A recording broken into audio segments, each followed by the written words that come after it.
A typical working environment. Nothing unusual seems to be happening. People are just getting on with their jobs. But actually, everyone here at Barder Books is working under pressure. Frankfurt Book Fair, the big selling event of the year, is just a short time away. And, as in most jobs, pressure, plus a tight deadline, usually means one thing: stress. Sorry, Lola, there's a man banging. Right. So, when do you think we will be able to see something? Well, it's cutting it fine, but if that's when it's going to be ready, we look forward to it. Yes. Bye. I could strangle that woman. Lola Michaels. Who else? She can't deliver till Thursday now. 4 days late, that's really pushing it. 3 months and 4 days. You know what she's like, though? Sarah Gosling. Oh, hello. Hang on a sec. We need a bike for these. Thanks. Okay. Hi. Not dry cleaning. What about it? Why can't you pick it up? It is yours, darling. At lunchtime. Or on the way home. Why do I always have to sort everything out? Yes. All right.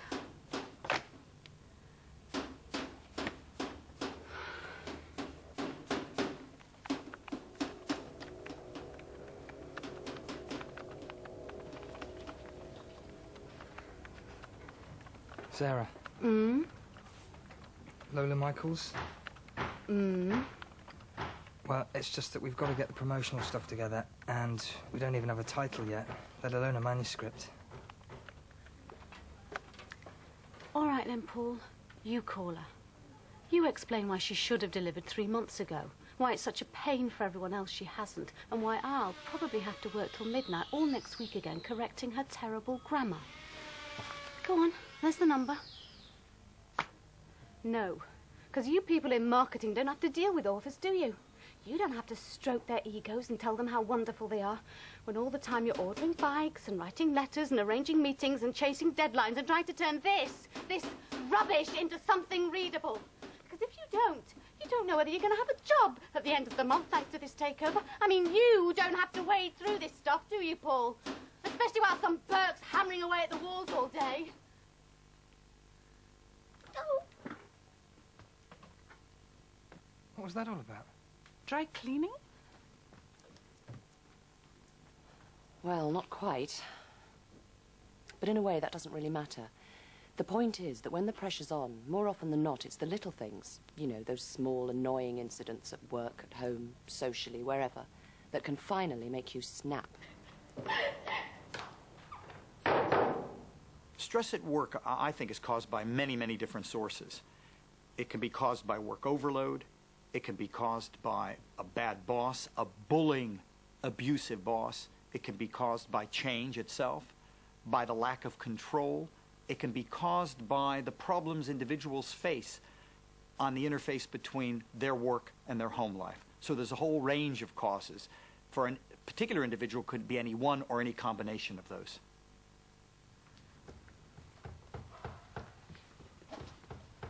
All right.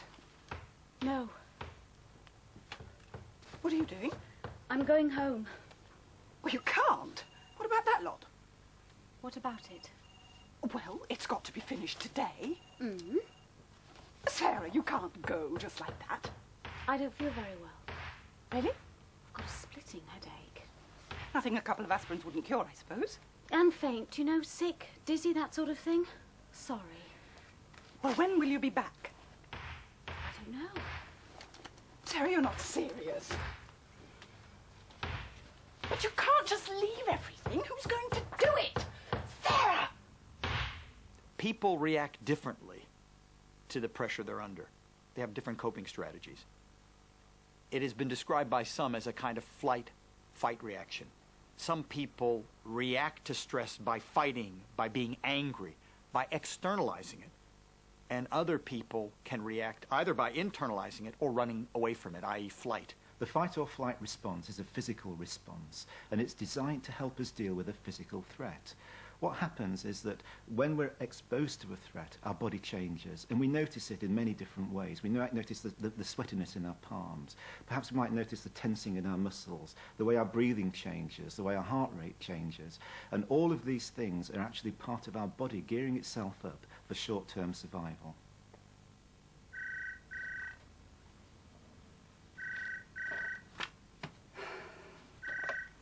Maggie Johns.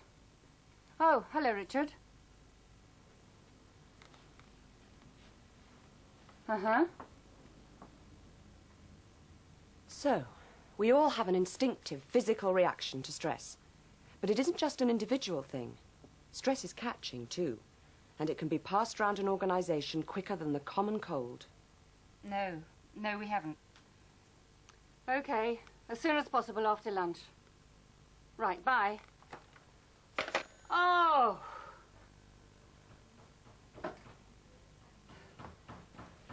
That was Richard on the phone. He's going to New York 3 days before the book fair, and he wants to see everything before he leaves. So drop what you're doing and bring everything forward. Posters, press releases, the lot. What happens when you get stress in an organisation is that it spreads. It might start with one incident or one person, but it starts affecting other people as well. And it might start with a slow burn. It's a small thing that gradually filters its way through other people. At other times it's more noticeable. It's like an explosion. Something's gone wrong, there's been a trauma, and everybody knows about it. Pradeep, bad news. Our managing director has decided he's got to go to New York, something to do with the Halston takeover. And he's going to go on to the book fair from there, which means I'm going to need all your material by the end of the week. And a title at least for the new Lola Michaels, today. We can't wait any longer. Well, I did try to get a title out of her, but she's, you know. No, I don't know, Pradeep. All I do know is I need a decision from you today. Well, what about the working title, Star Cruiser? Yes, whatever you like. You go with that. I don't know why you bother to come in, Pradeep. I really don't. When people are feeling stressed, they don't function well. This has an effect on other people who are trying to interact with them. In organizational terms, stress will cause a loss of performance over time. It might also cause people to stay away from work. They will avoid the situation that's causing them stress. Obviously, if that happens, that will put additional pressure on their colleagues who will still have to do the workload in their absence. Also, there's a condition called presenteeism, which is where people are under stress and rather than stay away from work, which might negatively impact their career, they will come to work to be seen to be there, but in fact they're not capable of producing good work. So that is presenteeism, and it is estimated that that is a very common effect of stress within organizations. Yes, it's just arrived, Lola, thank you. No, Sarah's left. Yes, it was a bit of a surprise. Anyway, I'm sending the courier back with the cover artwork for you to see. Yes, do. Okay, bye then. Back to the same address, please.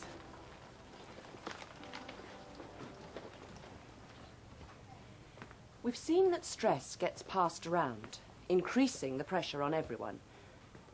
This happens to all of us at some time or other. And for a while, we can cope. But sooner or later, the cracks begin to show.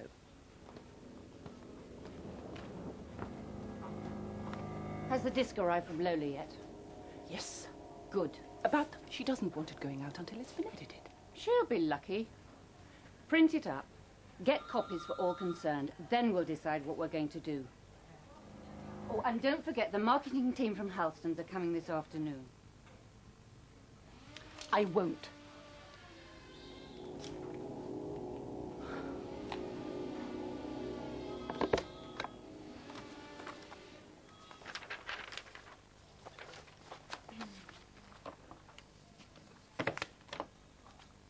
Well, hang on. Shouldn't there be 4 pages here? Paul, can you help? I can't get into Lola's disc and Maggie is screaming for the manuscript. I'll try.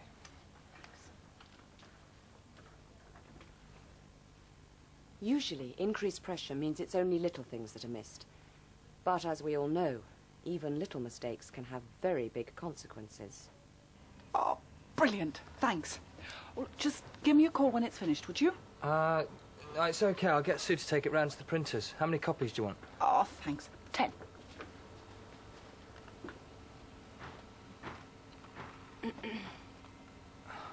Right.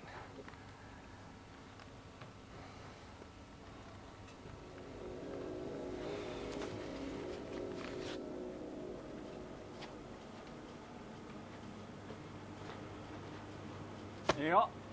Don't tell me, it's a rush job. Well, it is from Barder. And it is lunchtime. 10 copies ASAP. What is it with that lot? It's always nothing, then they want everything yesterday. And I thought it was called Star Cruiser. Ours is not the reason why, Carmyle, son. Be here all night if we did.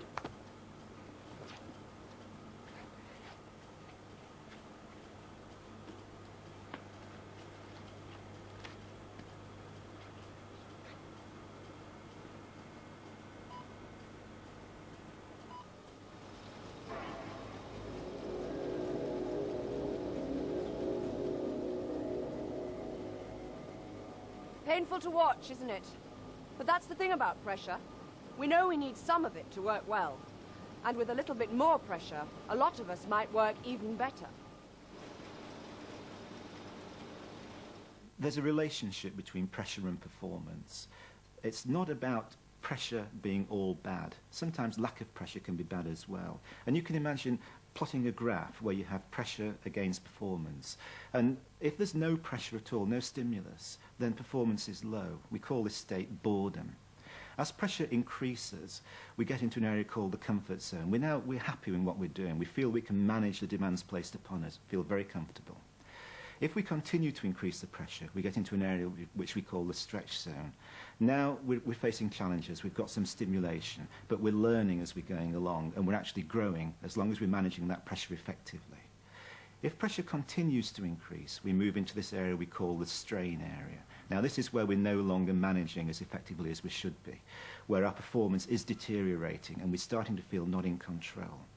If pressure continues to build, we then move into the danger zone, the panic zone, and that's where we're hanging on by our fingertips. We know things are going wrong, we know we're not coping, and we really are in the risk of damaging ourselves physically and psychologically. I think there's a way of knowing when you've got to the kind of maximum effective pressure point. And from there, you're heading down the slippery slope. And I think you can determine that by looking at your behavior. Your behavior indicates to you that you've reached it. Irritability is a very common one. Poor concentration is a very common one. Feeling that you just can't cope. You know, you're no longer enjoying what you're doing. It used to be fun, it used to be stimulating, it used to be a challenge. It's gone from that to being a big burden that you no longer feel you can cope with very well.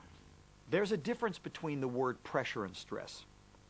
Pressure is stimulating, motivating, gets you to achieve things. But when pressure exceeds your own individual ability to cope, then you're in the stress arena.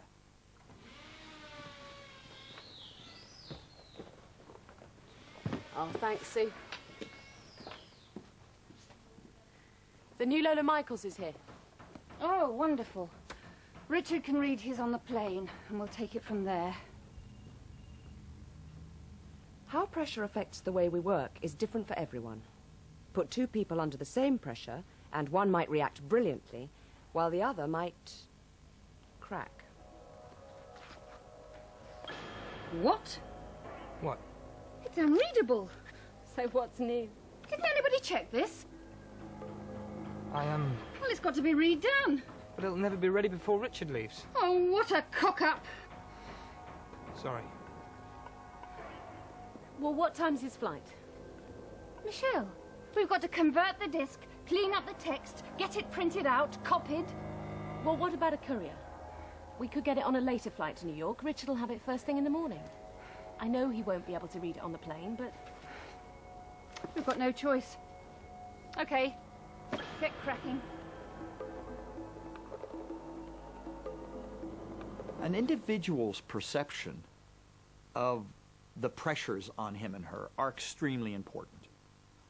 Some individuals will see a particular pressure, well, not a pressure, but a particular event in the work environment as a major source of stress and pressure and overload.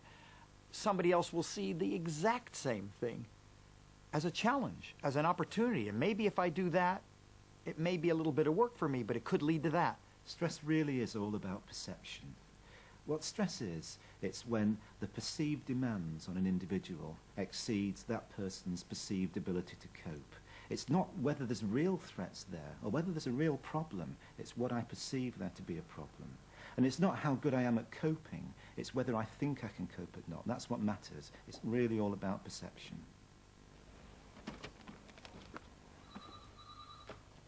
Right, I'll get Sue to take those to the printers. Now, put together a complete set of publicity materials and schedules to send off with the manuscript. That's crazy. Some of it's not even ready yet. No wonder Sarah left. This place is just... Come on, you put together a set of all the artwork and publicity material we've got so far, and I'll finalise the details of Lola's schedule. We'll never be ready in time. Well, maybe not. But unless we try, we'll never get anywhere.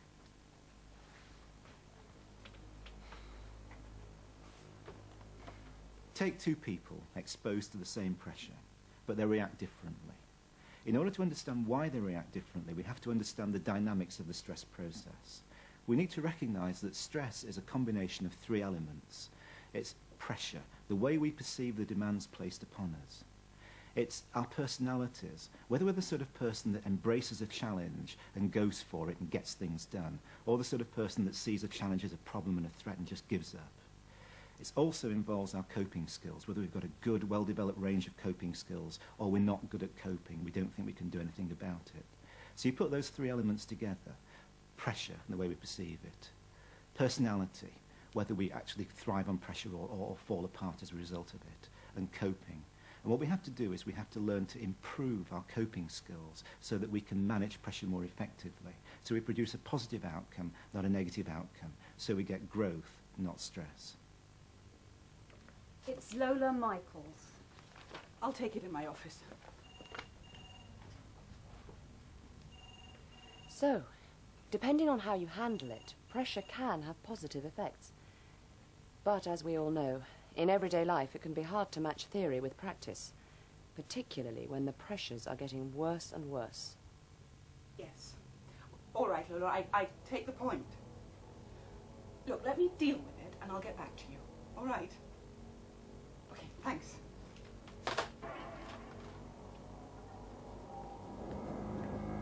Maggie, I've just talked to Lola on the phone. She hates the cover. She won't go to the book fair to promote it. And the title's wrong. It should be Star Rider.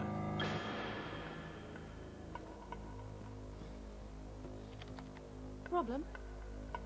You bet there's a problem. Stress isn't good. It's not good for you, not good for the company, not good for anything.